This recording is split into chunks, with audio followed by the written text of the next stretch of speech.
Salam sejahtera, salam kebajikan, dan salam sehat buat seluruh pemirsa dimanapun kalian berada.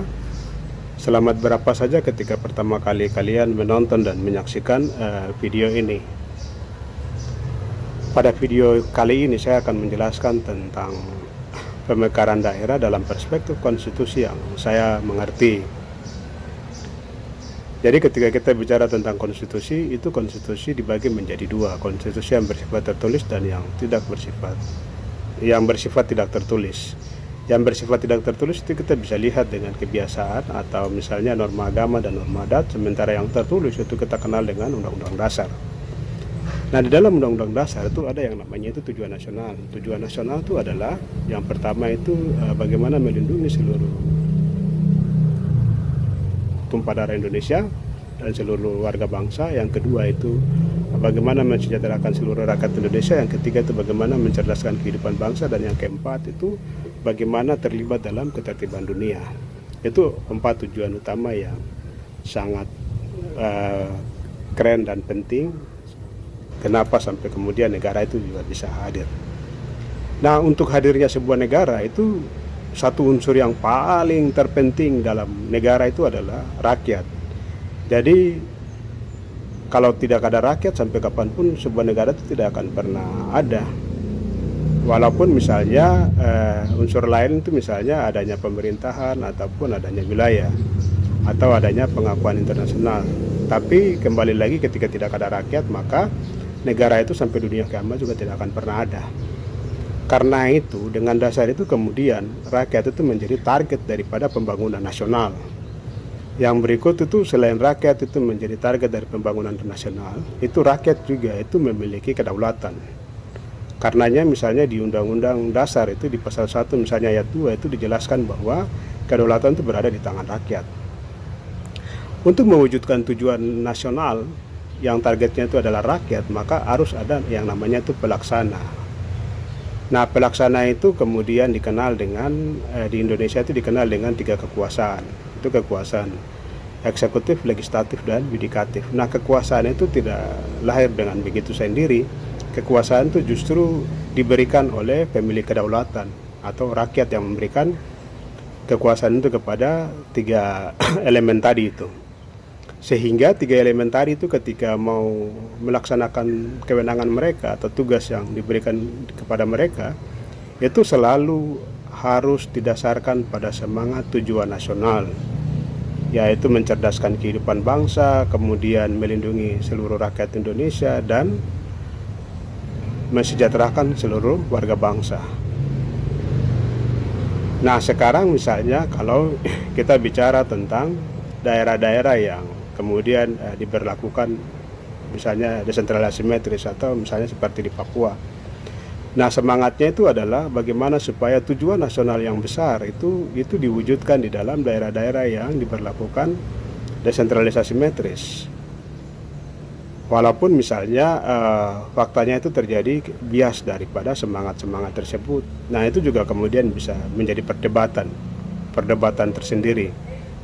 Nah, dalam semangat itu kemudian misalnya harus dibedakan itu misalnya ketika bicara tentang pemekaran di Papua dengan pemekaran di lain. Berbedanya di mana? Berbedanya itu karena Papua itu diberlakukan desentralisasi simetris. Sehingga ketika desentralisasi simetris itu kemudian diberlakukan, maka pemekaran itu harus memenuhi ketentuan desentralisasi simetris. Dia bukan daerah yang bersifat umum, yang seenaknya saja bisa dilakukan, walaupun misalnya syarat-syarat pemekaran itu dengan ketat dirumuskan dalam wilayah desentralisasi. Nah, itu prinsip-prinsip yang harus dipegang oleh para pembuat undang-undang ataupun misalnya mereka yang mengusulkan tentang undang-undang itu untuk harus dibuat atau diberlakukan. Nah, yang berikut itu misalnya karena Papua itu dikenal dengan wilayah desentralisasi simetris, itu maka harus dipertegas dengan prinsip-prinsip. Yang pertama itu satu itu misalnya prinsip negara hukum. Yang kedua itu prinsip kedaulatan rakyat. Kemudian yang ketiga itu misalnya prinsip desentralisasi simetris. Yang misalnya kita juga bisa lihat di pasal 18 B di itu Undang-Undang Dasar. Misalnya menjelaskan bahwa negara mengakui satuan-satuan wilayah yang khusus dan kemudian wilayah-wilayah yang ada hukum adatnya misalnya. Nah, dalam semangat itu kemudian ketika kita bicara tentang rakyat pemegang kedaulatan, itu kalau diturun dalam wilayah desentralisasi simetris, maka kedaulatan itu adanya di wilayah yang diberlakukan desentralisasi simetris. Jadi ketika satu produk hukum baru yang mau dilahirkan dari wilayah desentralisasi simetris, itu harus dimintai pendapat dari rakyat yang berada di wilayah desentralisasi asimetris tersebut. Nah, supaya tidak menyimpang jauh, itu kemudian itu batasannya itu diberikan melalui undang-undang, misalnya Undang-Undang Nomor 12 tahun 2011.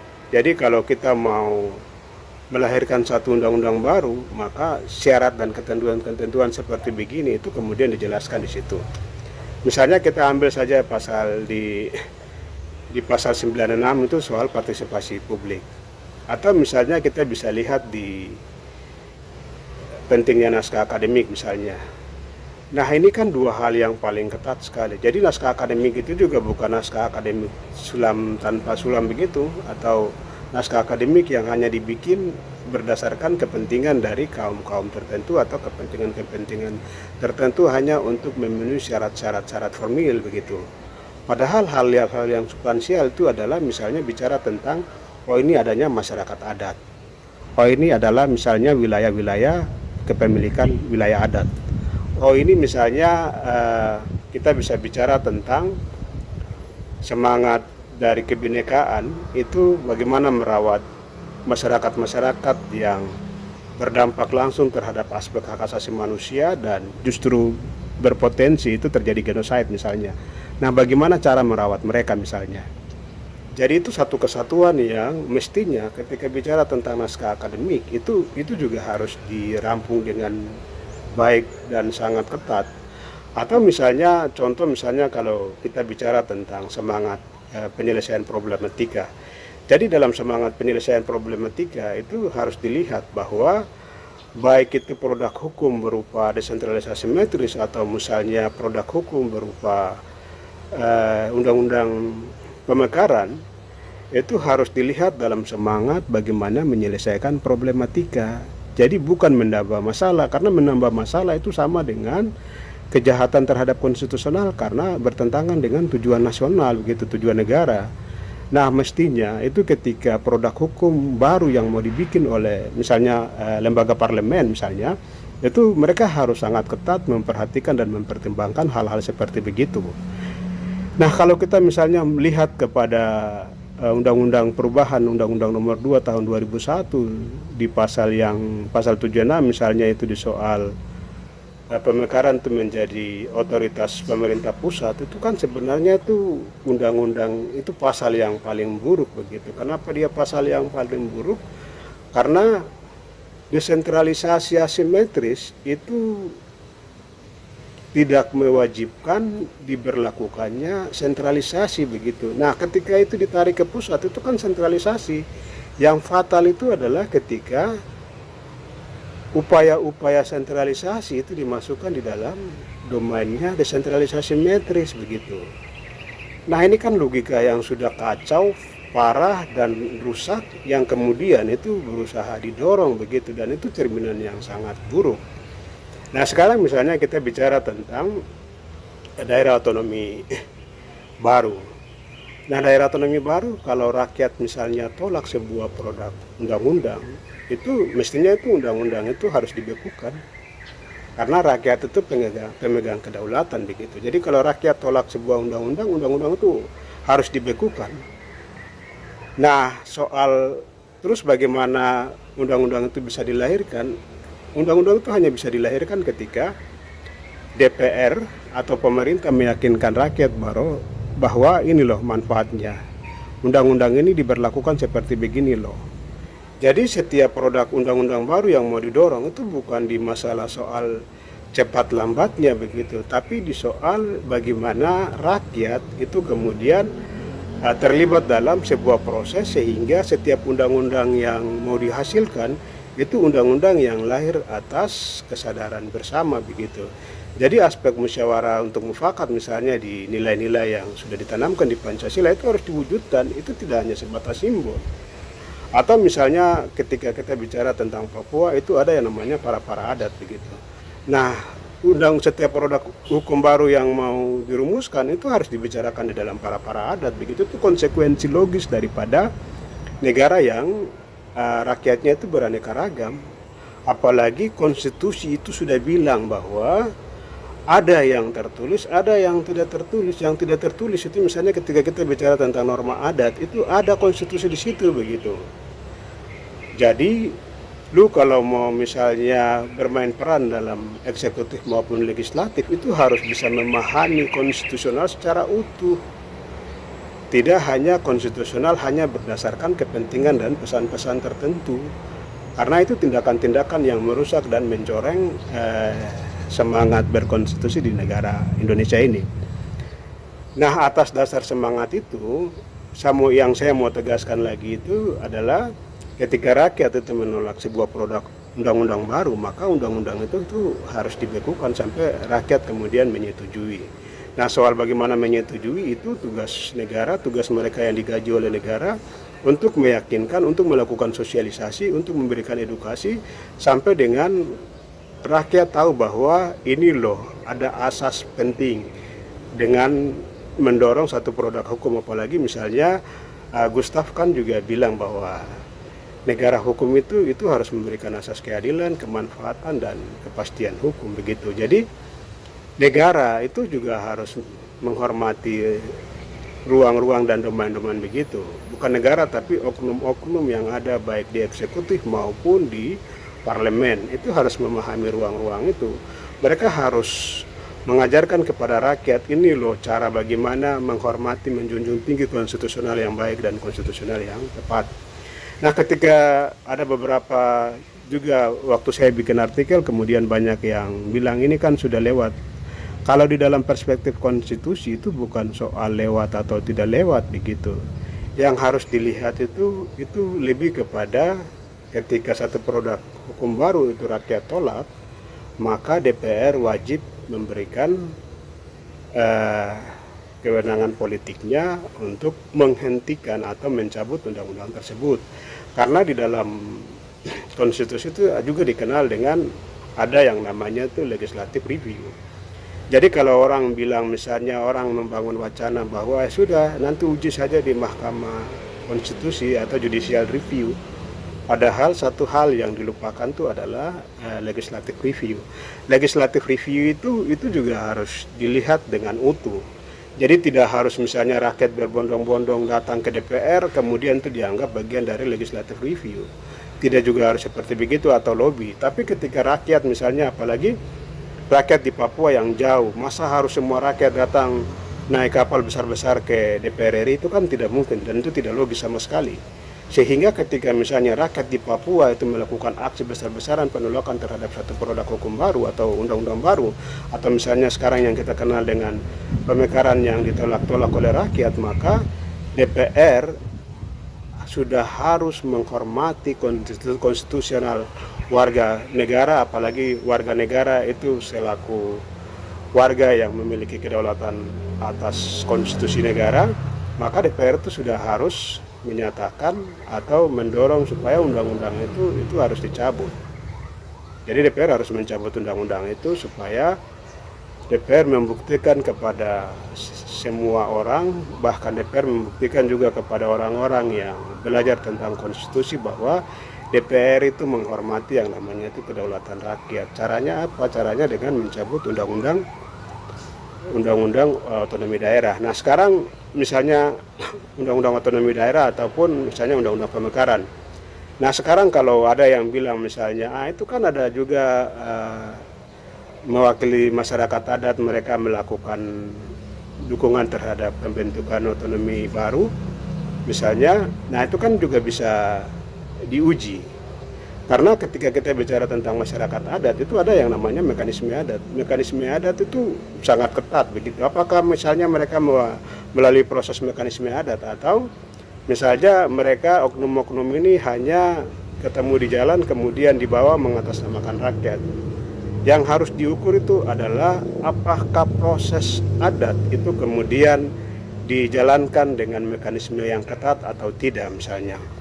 Apalagi kalau kita bicara tentang adat, itu di Papua masyarakat adat itu hanya mengakui yang namanya itu Lembaga Adat Papua. Nah, selebih daripada itu juga ada juga lembaga-lembaga dugaan yang dibentuk oleh oknum-oknum tertentu. Tapi bahwa lembaga yang lahir dari masyarakat adat itu adalah Lembaga Adat Papua, atau yang dulu misalnya dikenal dengan Dewan Adat Papua, kemudian ada Dewan Adat Daerah dan segala macam. Nah, sehingga kalau keterwakilan itu masyarakat adat misalnya, itu harus diukur apakah mekanisme adatnya itu sudah terpenuhi atau tidak. Baik di soal bagaimana adanya proses musyawarah mufakat, kemudian bagaimana ide, perasaan, gagasan itu kemudian disalurkan, apakah itu terpenuhi atau tidak. Karena proses itu juga prosesnya cukup panjang sama sekali begitu. Nah, masa dalam 1-2 hari kemudian itu bisa ada perwakilan yang sebenarnya itu juga bisa didalami begitu. Karena kalaupun misalnya ada upaya-upaya seperti yang tadi yang tidak memenuhi ketentuan masyarakat adat misalnya, atau yang tidak mewakili partisipasi rakyat kemudian tapi itu dipaksakan dan mengatasnamakan, ini kan selain daripada adanya dugaan misalnya penipuan dan kejahatan konstitusional, upaya dugaan-dugaan kejahatan konstitusional, tapi ini kan juga contoh yang paling buruk begitu. Apalagi semangat kita itu adalah negara republik di mana ruang-ruang demokrasi itu harus dibuka. Nah, cara untuk kita bisa mengukur itu kita bisa lakukan misalnya dengan uji publik. Uji publik itu bisa juga dengan misalnya aksi. Katakanlah pemerintah memberikan ruang demokrasi untuk membuktikan misalnya berapa banyak rakyat yang akan melakukan aksi untuk mendukung dan berapa banyak rakyat yang akan melakukan aksi untuk menolak. Itu juga bisa dilakukan. Nah, terhadap rakyat yang harus melakukan aksi mendukung dan menolak itu juga harus bisa dilihat apakah itu rakyat migran atau apakah itu misalnya orang asli Papua. Karena ketika satu produk hukum baru itu diberlakukan, itu kan yang mengikat daerah itu tidak hanya wilayah tapi juga seluruh orang di situ. Nah, sehingga misalnya ada yang namanya itu istilah insidensial. Jadi ketika proses insidensial itu misalnya terjadi, itu yang sudah dipastikan akan bertahan hidup dan tinggal di situ itu adalah penduduk-penduduk asli misalnya. Sementara kaum migran itu akan mereka berpindah-pindah. Nah, bagaimana mereka menentukan sementara status mereka itu misalnya berpindah-pindah, tapi mereka menentukan hak kehidupan orang asli di situ, itu kan juga sangat kontras kalau dalam semangat desentralisasi simetris. Sehingga ruang dalam desentralisasi simetris itu sebenarnya ketika mendorong satu kepastian hukum itu yang harus dikedepankan adalah penduduk-penduduk asli yang sudah dipastikan bahwa mereka itulah yang akan menerima dampak dan ataupun manfaat daripada proses seperti begitu. Atau misalnya katakanlah saya atau oknum orang Papua dimanapun misalnya ya, karena mereka lama tinggal di Jogja misalnya, mereka tidak akan bisa disebut sebagai orang Jogja, tapi mereka akan disebut sebagai orang Papua yang tinggal sekian puluh tahun di Jogja. Nah, ketika misalnya desentralisasi simetris yang mau dilakukan di Jogja, itu juga orang-orang Papua yang tinggal di Jogja juga tidak bisa mengatasnamakan misalnya warga Jogja itu untuk menentukan masa depan dan upaya-upaya proteksi atau semangat desentralisasi yang akan berdampak langsung terhadap penduduk orang Jogja begitu. Nah, hal yang sama itu juga logikanya itu di Papua. Jadi ruang bagi penduduk asli Papua itu harus diberi ruang yang sangat ekstra dalam semangat demokrasi, kemudian aspirasi dan suara-suara mereka itu juga harus didengar. Karena itulah kemudian supaya tidak menyimpang misalnya, agar kekuasaan itu tidak ditabrak sana, ditabrak sini, atau dilakukan hanya berdasarkan kepentingan kelompok-kelompok tertentu, itu sebenarnya di Undang-Undang Nomor 12 Tahun 2011 itu juga sudah berikan ruang-ruang begitu. Tidak hanya di situ, sebenarnya konstitusi kita juga itu memberikan syarat-syarat yang ketat. Nah, atas semangat begitu, maka yang saya mau tegaskan bahwa ketika rakyat menolak satu produk hukum baru, misalnya rakyat tolak pemekaran, maka DPR itu harus mencabut undang-undang tersebut, karena untuk mencabut sebuah produk hukum atau mencabut sebuah undang-undang itu hanya bisa dilakukan oleh mereka yang membuat undang-undang itu sendiri. Jadi DPR diharapkan itu juga harus mendengar aspirasi-aspirasi rakyat, sehingga legislative review itu juga harus dilaksanakan oleh lembaga DPR. Sekali lagi, kita bisa uji dengan membuka ruang demokrasi. Berapa banyak rakyat yang tolak dan berapa banyak rakyat yang terima. Dan sekali lagi, kalau ketika rakyat misalnya itu sudah menolak, apalagi misalnya sekarang rakyat masih melakukan aksi-aksi tentang penolakan itu, akan baiknya kalau DPR menyatakan undang-undang tersebut dicabut. Jadi baik DPR maupun pemerintah itu diharapkan itu harus mengajarkan tentang bagaimana mentaati atau menghormati, menjunjung tinggi itu konstitusional di negara ini. DPR dan pemerintah atau siapapun itu juga diharapkan untuk menghormati yang namanya itu kedaulatan rakyat. Jadi ketika kita bersepakat untuk bagaimana membangun negara, itu kita juga bersepakat untuk mentaati konstitusi, kita juga bersepakat untuk menghormati hukum, kita juga bersepakat untuk menempatkan kedaulatan rakyat itu di tempat yang sakral, di tempat yang tinggi. Dan ketika rakyat di satu wilayah yang diperlakukan desentralisasi metris itu misalnya menolak produk-produk hukum baru, apalagi produk hukum baru itu mengikat mereka, maka sudah tentu semua elemen harus bersuara, semua elemen harus menghormati kedaulatan rakyat tersebut, dan semua elemen harus menjunjung tinggi aspek hak asasi manusia supaya rakyat itu benar-benar bisa terproteksi. Karena setiap undang-undang atau setiap produk hukum baru yang mau didorong itu kan harus mewujudkan tujuan nasional. Tapi kalau di Papua misalnya pemekaran-pemekaran itu justru berdampak kepada pelanggaran HAM, berdampak kepada marginalisasi, itu sebenarnya mau menggambarkan bahwa itu sebenarnya bias daripada semangat negara hukum. Tapi itu lebih kepada ada kepentingan dan niatan-niatan tertentu yang justru melenceng dan merusak tatanan konstitusi, merusak tatanan semangat negara hukum, dan mencederai kedaulatan rakyat. Demikian yang bisa saya sampaikan.